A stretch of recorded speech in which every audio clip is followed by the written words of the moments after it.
What's going on, everyone? Bran here from Bloody Breakdown, and today we're going to continue our series, Who Killed Who? This time, we're talking Charlie Walker and Jill Roberts. We're talking Who Killed Who? Scream 4. Let's get it.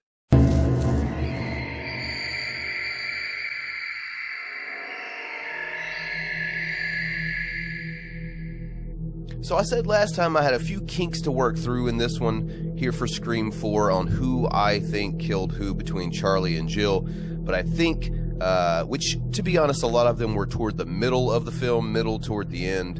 And I think I've worked all that out. As a lot of you know, there's kind of a gray area around the killing of the cops up until the reveal on kind of who killed who in that area. But I think I've worked through all those kinks. And once again, just so everyone knows, this is just my opinion. Obviously nothing concrete here, and I'd like for you all to share your opinions down in the comments below. So, for those who don't know how this works here, of course we have all the victims from Scream 4.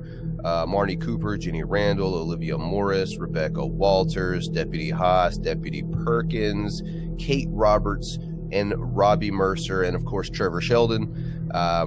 I guess a couple of years ago, if I'd done this, Kirby Reed would have been on the list, but now that's been proven to be incorrect. And of course, we have our Ghostface killers down here, Jill Roberts and Charlie Walker. So we will assign one of these images to the victims to give you all a bit more of an idea going forward on who I think killed who in this film. So, as always, we're starting here with the beginning. The opening kills here in this movie are after a couple of stab killings, which obviously I'm not going to count because those are fiction within fiction, not a part of the story's narrative.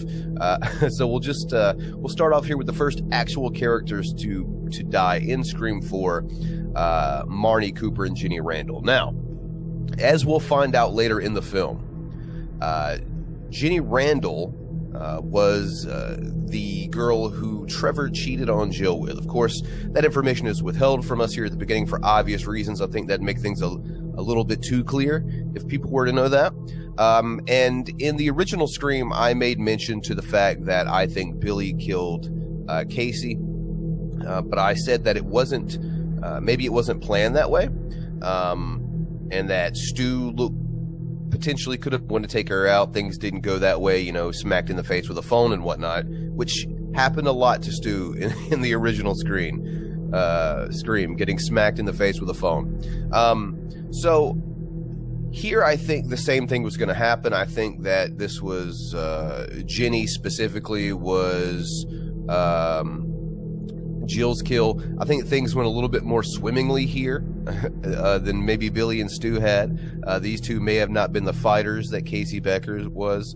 But what I think happened here is, since Marnie's death is off camera, and since I believe both of the killers were there in this opening kill, I think that it's probably a safe assumption, since things really don't go sideways like they do with Billy and Stu, to go with the presumption that Jill killed Jenny, as she would want to, and that would mean that Marnie, who in a lot of scenes looks like she was done a lot dirtier in her death than Jenny was, I think it would make a lot of sense to then, let me scroll down here, say that Charlie was responsible for the death of Marnie. And I say, you know, Marnie was massacred not because, you know, Charlie's a male, but because he shows in this film that he is pretty fucking brutal as a Ghostface killer. And I believe that here we'll see Jill responsible for the death of Jenny. Now, we're talking about brutal kills here in this franchise. Olivia Morris is up next, and she has one of the most brutal deaths in all of the Scream franchise. This one's pretty open and shut for me. Like I said, the intro, I think, tells a story maybe of what would have happened had Billy and Stu not had a little bit more trouble.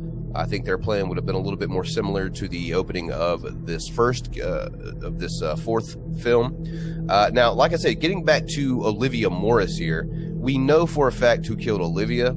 So I can just go ahead and go down here and deal with this, because Jill is actually watching across the street with Kirby as this goes down. We know for a fact that this is Charlie, and once again, Charlie is a vicious ghost face. Like I said earlier, one of the most brutal deaths, maybe the most brutal death in the Wes Craven era of Scream.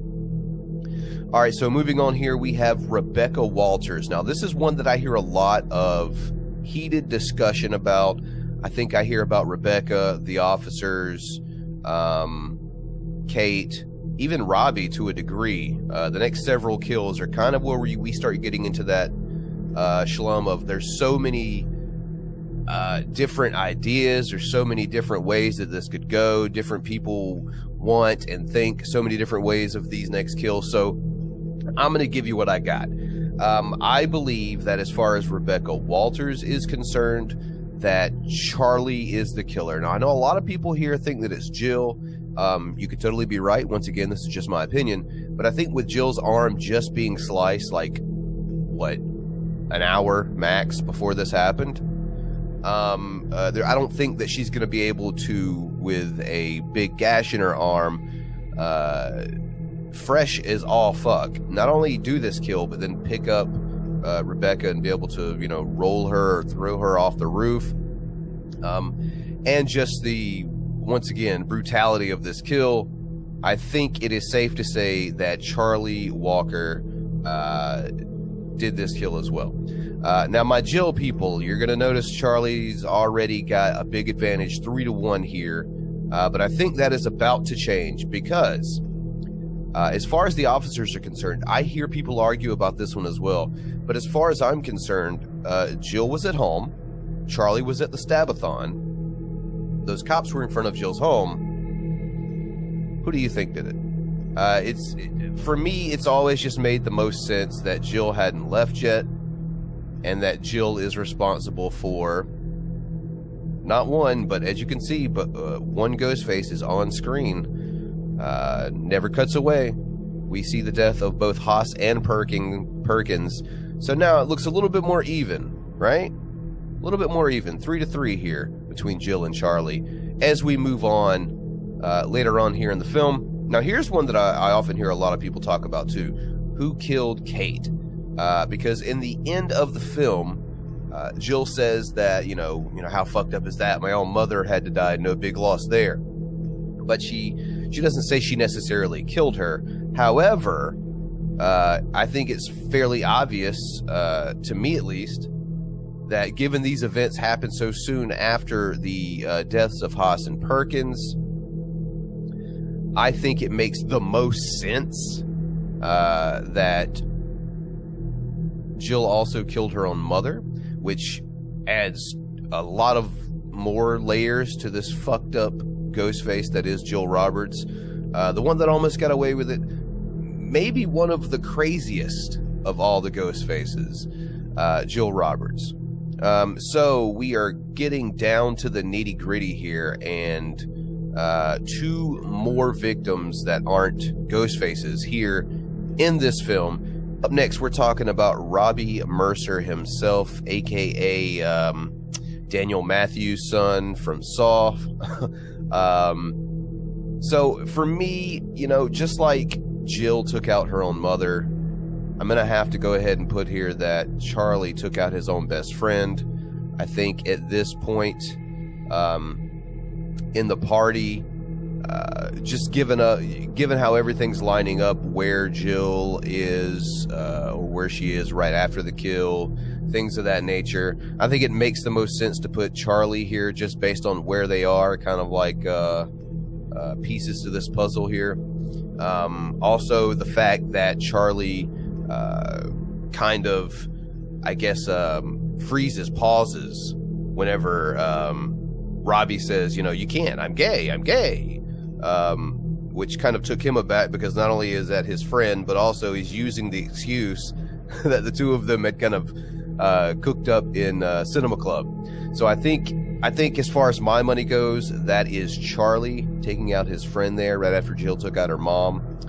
And that really only leaves one more individual here, and we know once again for a fact who took out Trevor Sheldon, and that would be his ex-girlfriend, Jill Roberts. She shoots him in the dick and right in the dome. One to the head, one to the other head. And yeah, that kind of rounds this thing out. I think if you look at it, we got Charlie kills Marnie, Jill kills Jenny, Charlie kills Olivia, Charlie kills Rebecca, Jill takes out Haas and Perkins as well as her mom, Charlie takes out Robbie, and of course Jill takes out Trevor.